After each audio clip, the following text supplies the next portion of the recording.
Modern computing के पिता, AI की नींव रखने वाले वैज्ञानिक, ऐसे मैथमेटिशियन जिन्होंने जर्मनी की सेना के सीक्रेट कोड तोड़कर लाखों लोगों की जान बचाई, लेकिन आखिर में उन्हें उनके देश की सरकार ने ही नपुंसक बनने का फैसला सुना दिया। ये कहानी है एलन ट्यूरिंग की, जिन्होंने दुनिया को ये बताया कि मशीन भी इंसानों की तरह सोच और बोल सकती है।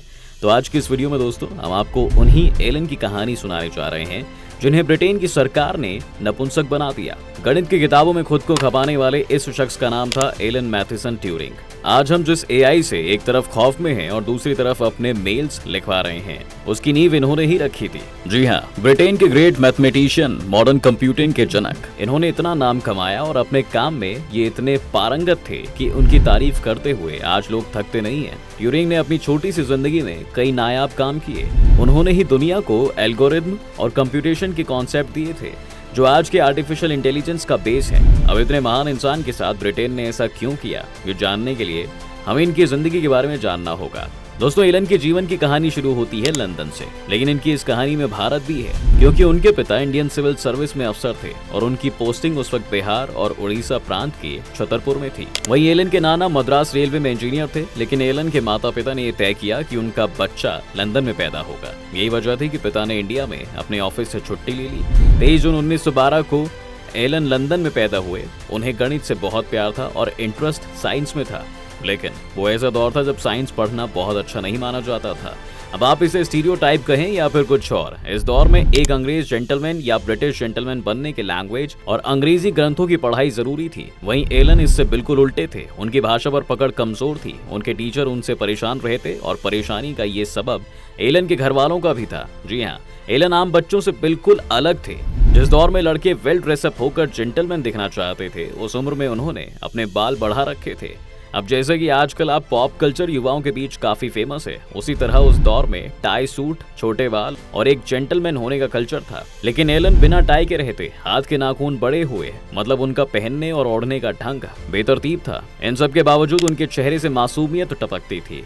वो अपने उम्र की बच्चों से ज्यादा जवान दिखते थे। इन सब के साथ साथ एलन की एक और खास आदत थी, उन्हें दौड़ना खूब पसंद था। अब आप में ज्यादातर लोगों को लग रहा होगा दोस्तों कि कहीं हम फॉरेस्ट गंप या लाल सिंह चड्ढा फिल्म की कहानी तो नहीं सुना रहे हैं, तो ऐसा बिल्कुल भी नहीं है। हमारी इस कहानी के हीरो इन दोनों फिल्मों के हीरो से कहीं अलग है। फिलहाल वापिस से आते हैं अपनी कहानी पर। तो एलन जिन दो जगहों पर काम करते थे, उनके बीच करीब 10 मील का फासला था और वो इसे तय करने के लिए पूरे रास्ते दौड़ते हुए जाते थे।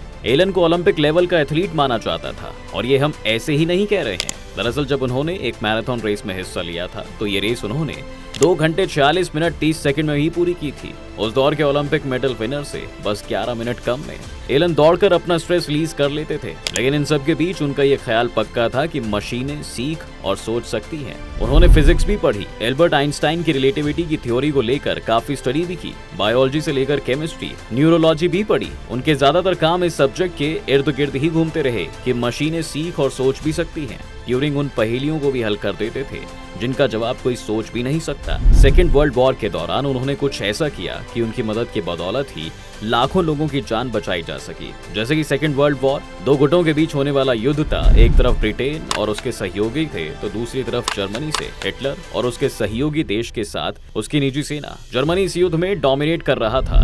जर्मन सेना रोज इंग्लैंड के अलग अलग सैन्य ठिकानों पर हमला करती और इंग्लैंड लाचार होकर यह हमला सहता। उसके पास इन हमलों का जवाब भी नहीं था।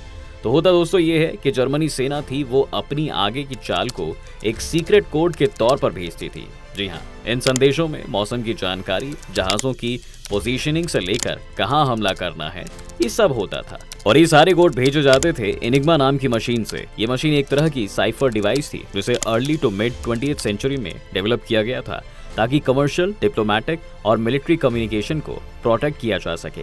इंग्लैंड को जब इसके बारे में पता चला तो उसकी नींद उड़ गई, क्योंकि जब कोड का ही पता नहीं होगा तो वो हमलों को कैसे रोकेंगे। जैसे ही मामला समझ में आने लगा कि जब तक ये कोड डिकोड नहीं होंगे, जर्मनी को मात देना बहुत मुश्किल है। जिसके बाद इंग्लैंड ने उस वक्त के सबसे अच्छे मैथमेटिशियन और क्रिप्ट एनालिसिस्ट की टीम बनाई। इनका काम था एनिग्मा के सिग्नलों को पढ़कर सरकार और इंटेलिजेंस डिपार्टमेंट तक जानकारी पहुंचाना। इसी टीम का हिस्सा थे एलन ट्यूरिंग। अब टीम कोड क्रैक करने में जुट गई। सभी मेंबर्स पेन पेपर लेकर दिन भर अपना दिमाग चलाते, लेकिन एनिग्मा के कोड थे कि टूटते ही नहीं। वहीं ट्यूरिंग का मानना था कि मशीन को मशीन ही समझ सकती है। उन्होंने एक मशीन बनाई जिसे नाम दिया गया दी पॉम्पी। इससे जर्मन सेना के गुप्त संदेश पकड़ में आने लगे। वे मशीन से डिकोड भी हो जाते थे। ट्यूरिंग की ये खोज वरदान साबित हुई। ब्रिटेन और उसके साथी देश जर्मन सेना को मात देने में सफल हो पाए और लाखों लोगों की जान बच सकी। एलन की खोज, समझ और दुनिया को देखने का नजरिया एकदम अलग था। उनके आविष्कार और दुनिया को दिए गए योगदान बहुत बड़े थे, लेकिन समाज की दकियानूसी सोच थी कि एलन को एक छोटी सी वजह से एक्सेप्ट नहीं कर पा रही थी। ये वही दौर था जब लोगों को गे और ट्रांसजेंडर के बीच फर्क नहीं मालूम था, और यही वजह थी कि एलन की क्षमताओं को दुनिया नजरअंदाज करने पर तुली थी। अब एलन को क्रिस्टोफर मार्कॉम नाम के गणित के एक छात्र से प्यार हो गया था। दोनों एक दूसरे को काफी पसंद भी करते थे। कुछ समय बाद क्रिस्टोफर की तबीयत खराब हो गई। एलन को बताया गया कि क्रिस्टोफर की जान खतरे में है और उनसे जुड़ी किसी अनहोनी के लिए भी तैयार रहना चाहिए। और हुआ भी कुछ ऐसा ही। क्रिस्टोफर की मौत हो गई। एलन टूट से गए, लेकिन उन्होंने काम करना नहीं छोड़ा।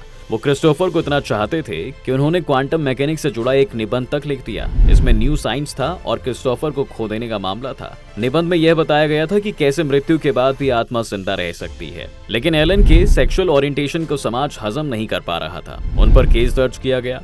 कोर्ट ने उन्हें दोषी बताया। उनके सामने दो विकल्प रखे गए, या तो देश छोड़ दो या फिर केमिकल कैस्ट्रेक्शन करा लो। एलन के शरीर में वो हार्मोन्स डाले गए जिससे सेक्स चेंज हो जाता है, और ऐसे समाज में अपने ढर्रे पर ना चलने वाले एक महान वैज्ञानिक को नपुंसक बना दिया गया।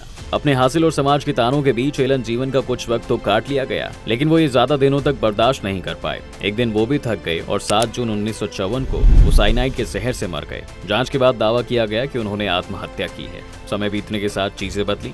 ब्रिटेन को अपनी गलती का एहसास भी हुआ। साल 2009 में एक सिग्नेचर कैंपेन के बाद ब्रिटिश सरकार ने माना कि एलन को दी गई सजा गलत थी। तत्कालीन प्राइम मिनिस्टर गॉर्डन ब्राउन ने माफी मांगी।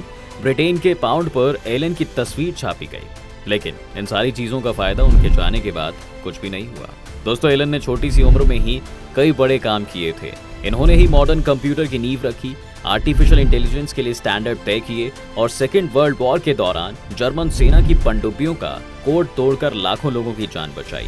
1936 में एलन ने यूनिवर्सल ट्यूरिंग मशीन बनाने के लिए एक पेपर पब्लिश किया था। इसे मॉडर्न कंप्यूटर का ब्रेन कहा जाता है। आज के कंप्यूटर की तरह एलन उस जमाने में ऐसी मशीन बनाने की कोशिश में लगे थे जिसमें एक बार डेटा फीड किए जाने के बाद कई तरह के काम किए जा सकें। मैथमेटिशियन जैक कोपलैंड एलन को लेकर कहते हैं कि कंप्यूटर की खोज इतनी बड़ी चीज है कि इस पर बात करना भी अजीब लगता है, लेकिन मेरे ख्याल से सेकेंड वर्ल्ड वॉर के दौरान कोड तोड़ना उनका महान काम था। कुछ साल पहले तक दुनिया को पता ही नहीं था दोस्तों कि अटलांटिक महासागर में तैनात जर्मन U-बोट पनडुब्बी का सीक्रेट मैसेज तोड़ने वाले एलन ही थे। कई हिस्टोरियन मानते हैं कि अगर एलन ने ये काम नहीं किया होता तो युद्ध कम से कम 2 साल और खिंच जाता। ट्यूरिंग ही वो पहले आदमी थे जिन्होंने मशीन का ऐसा आर्टिफिशियल इंटेलिजेंस डेवलप किया जो ठीक इंसान की तरह रिस्पॉन्स दे सके। इसे ही ट्यूरिंग टेस्ट कहा जाता है। जीवन के आखिरी सालों में ट्यूरिंग ने फेमस पेपर पब्लिश कराया जिसमें उन्होंने ज़ेब्रा के शरीर की लकीरों और गाय के शरीर पर धब्बों का अध्ययन किया था। इतनी अचीवमेंट्स के बाद भी ट्यूरिंग के काम से दुनिया तब तक अनजान रही जब तक वो जिंदा रहे। तो दोस्तों, ये थी एलन ट्यूरिंग की पूरी कहानी। आपकी इस पर क्या राय है हमें कमेंट करके जरूर बताएं। आज की वीडियो अगर पसंद आई हो तो वीडियो को लाइक और शेयर जरूर करें। साथ ही हमारे चैनल को सब्सक्राइब भी कर लें।